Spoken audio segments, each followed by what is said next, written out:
What a comeback man, what a comeback. Sabbir Rahman আজকের ম্যাচে দেখিয়ে দিয়েছেন কীভাবে অল্প সুযোগে কামব্যাক করতে হয়।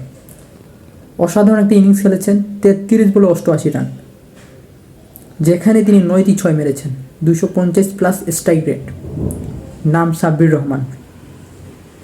তিনি প্রমাণ করেছেন যে তিনি যদি সুযোগ পেতেন তাহলে যারা এতদিন ধরে অনেক সুযোগ পেয়েছে তাদের থেকে অনেক বেশি এগিয়ে থাকতেন। সাব্বির রহমান আজকের এই ইনিংসে সেই সোনালি দিনের সাব্বির রহমানকে আমরা দেখতে পেয়েছি। সেই আগের সাব্বির রহমানকে আমরা খুঁজে পেয়েছি আজকের এই ইনিংসে।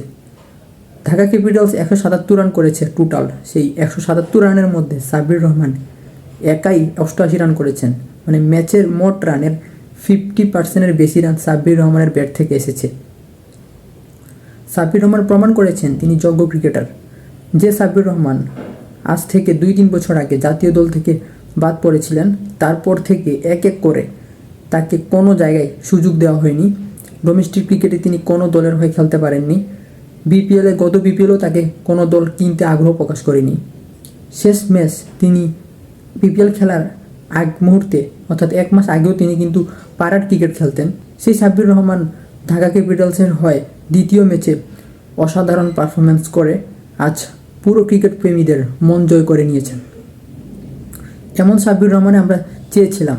আমি কিন্তু সাব্বির রহমানকে নিয়ে 2 দিন আগে ভিডিও করেছিলাম যে ঢাকা ক্যাপিটালস কেন সাব্বির রহমানকে দলে নিচ্ছে না, এবং এই 2 দিন পরে সাব্বির রহমান এমন একটা ইনিংস উপহার দিয়েছেন, সত্যি সাব্বির রহমান মন জয় করে নিয়েছেন।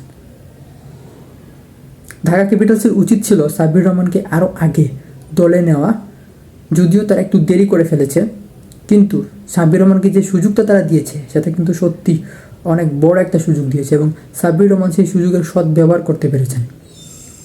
আজকের ম্যাচে ঢাকা ক্যাপিটালস জয় করেছে, এবং এই ম্যাচে সাব্বির রহমানের কন্ট্রিবিউশন সবচেয়ে বেশি ছিল। ম্যান অফ দ্য ম্যাচ নির্বাচিত হয়েছেন সাব্বির রহমান ঢাকা ক্যাপিটালসের প্রথম জয়ের ম্যাচে। যেখানে জাতীয় দলে দিনের পর দিন খারাপ খেলা সৌম্য সরকার, লিটন কুমার দাস একাধিকবার সুযোগ পাচ্ছেন, সেখানে সাব্বির রহমান কয়েকটা ম্যাচে খারাপ খেলার কারণে তিনি বাদ পড়ে যান। এই মুহূর্তে সাব্বির রহমান এ ধরনের ইনিংসগুলো অনেক বেশি কনফিডেন্স দিবে তাকে জাতীয় দলে কামব্যাক করানোর জন্য। এটা কিন্তু একটা কামব্যাক ইনিংস হয়ে থাকবে সাব্বির রহমানের জন্য। নির্বাচকদের উচিত এই মুহূর্তে সাব্বির রহমানের দিকে নজর দেওয়া এবং সে আগের সাব্বির রহমানকে ফিরিয়ে আনার জন্য কাজ করা।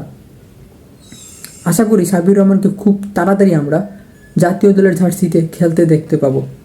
শুভকামনা রইল বাংলাদেশ ক্রিকেটের আইকনিক ক্রিকেটার সাব্বির রহমানের জন্য।